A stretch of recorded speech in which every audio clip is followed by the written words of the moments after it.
Salut à tous, aujourd'hui je vous présente la valise de diagnostic de la marque Launch CRP 909. On va voir ensemble toutes les fonctionnalités qu'elle propose. Allez, on va ouvrir la bête, on va découvrir l'appareil ensemble.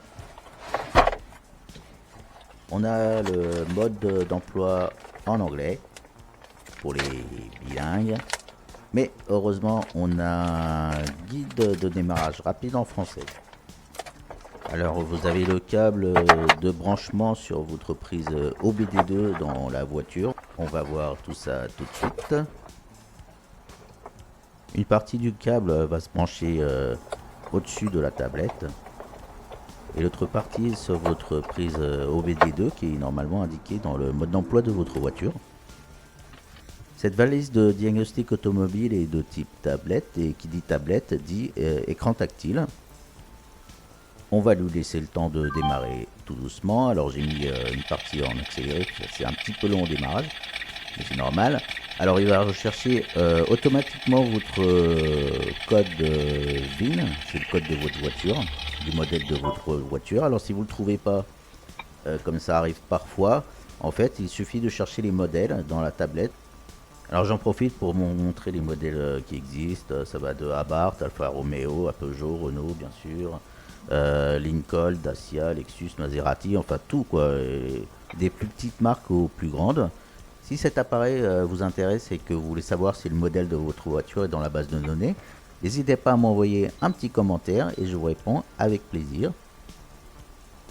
Alors il va nous demander d'allumer le moteur. Enfin de mettre le contact. Moi j'ai allumé le moteur, mais bon je crois que c'est pas la peine, faut juste mettre le contact. Enfin le mieux c'est de suivre les instructions sur la tablette. Alors comme vous l'entendez, le moteur ne tourne pas très rond, d'où ma conviction de prendre un tel appareil. Allez, on lance le scan, c'est parti. Alors je vous mets la vidéo en accéléré parce que c'est un petit peu lent quand même, mais c'est normal.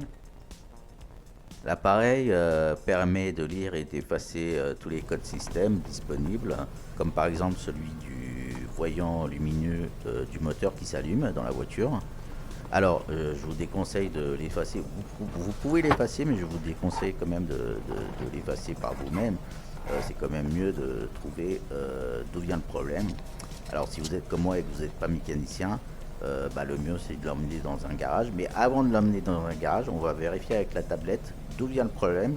Et pour ça, je vais montrer après les codes erreurs, les codes moteurs. Il y a des numéros pour chaque erreur de code. Je vais vous montrer comment les récupérer dans un instant et puis surtout aussi comment les imprimer. Mais auparavant, on va tester quelques fonctionnalités comme la tension de la batterie. Pour l'instant et ce jour-là, tout allait bien. Alors je ne vais pas faire le tour de toutes les possibilités, je vous laisse découvrir si le produit vous intéresse. Néanmoins, je vais aussi pas vous cliquer sur toutes les icônes parce que j'ai remarqué que en même temps que je faisais la vidéo, il y a une mise à jour qui a été faite et il y a une icône en plus qui s'appelle centre commercial, je vous l'affiche là. Et je vous ferai une vidéo spécifique peut-être plus tard si ça vous intéresse. En fait ça concerne les mises à jour, il y a des mises à jour payantes.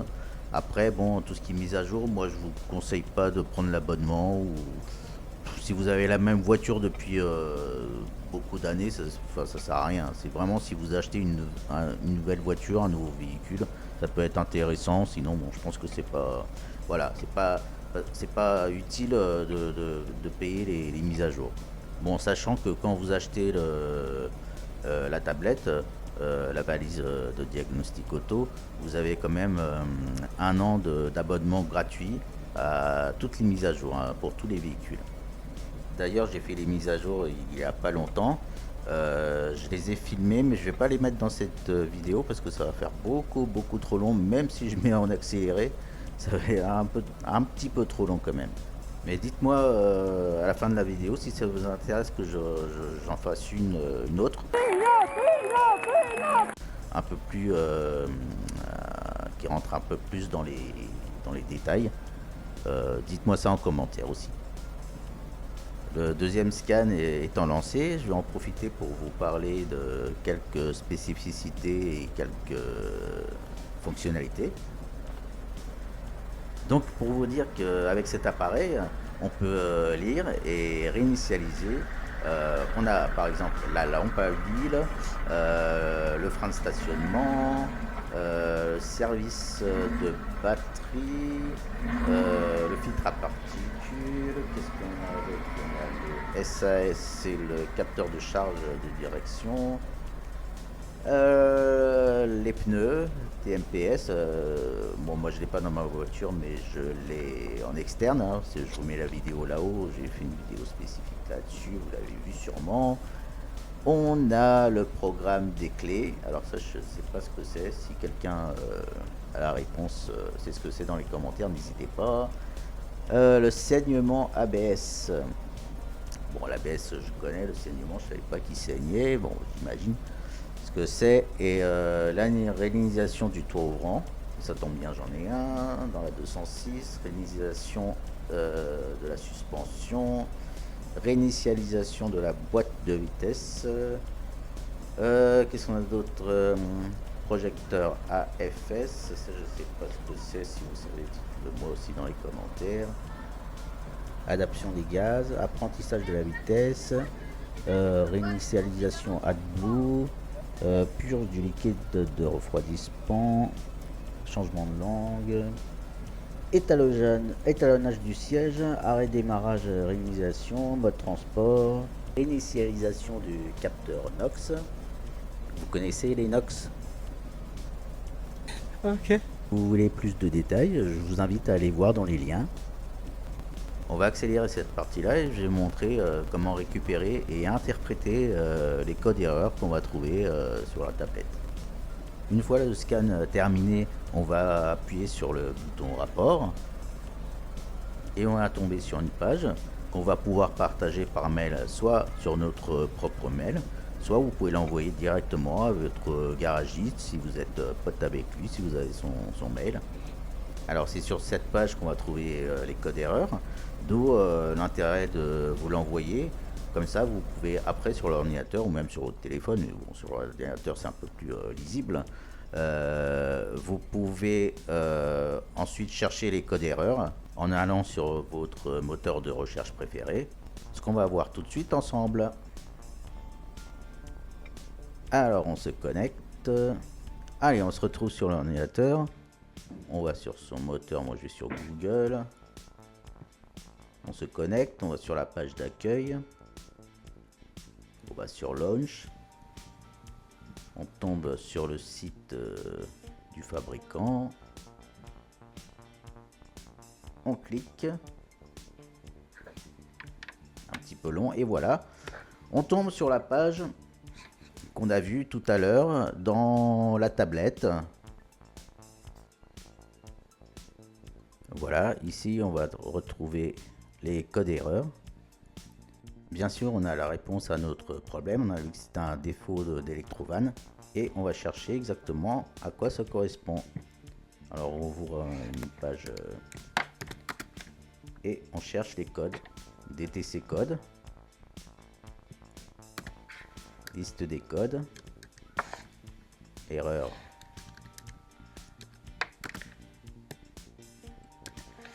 On tape le numéro. Non, pas Epson. Voilà. Code erreur. Je vais prendre le deuxième, mais bon, vous pouvez commencer par le premier, descendre le deuxième, troisième, si vous ne trouvez pas ce que vous recherchez exactement. N'hésitez pas à tout voir, à tout vérifier. Des fois, les informations sont pas assez claires ou il y a des informations manquantes, donc n'hésitez pas à regarder toutes les pages pour avoir le plus d'informations possible, ce que j'ai fait. Vous faites pareil avec l'autre code erreur et vous vérifiez le tout. Une fois fait ou même sans avoir vérifié les codes, il vous suffit juste d'imprimer la page, vous rendre chez votre mécanicien préféré, à moins que vous répariez la panne vous-même. En ce qui me concerne, j'ai fait réparer chez mon mécanicien préféré. Pour finir, qu'est-ce que je peux vous dire sur ce produit? Est-ce que je vous le conseille ou pas? Alors, je vous dirais oui et non, mais surtout oui. Alors, je vais commencer par le non. Si vous avez un véhicule récent, très récent, que vous emmenez chez le concessionnaire pour faire les révisions, je vous dirais c'est pas la peine. Maintenant, si vous avez un véhicule plus ancien, ça vaut franchement le coup pour pouvoir réparer ou effacer des codes erreurs sur votre tableau de bord et de connaître les réparations à faire grâce à des codes que la tablette vous donne. Donc en fait c'est génial, vous pouvez soit réparer vos pannes vous-même, soit aller dans un garage et ne pas vous faire peut-être arnaquer par un mécanicien peu scrupuleux. Pour finir, on va parler du prix. Alors je vais vous parler du prix de l'appareil que j'ai testé. Donc c'est le X431 CRP 909C. Il est au prix de 362 €. Et je vais vous mettre le lien d'un autre appareil à peu près le même mais beaucoup moins cher, à moitié prix quasiment.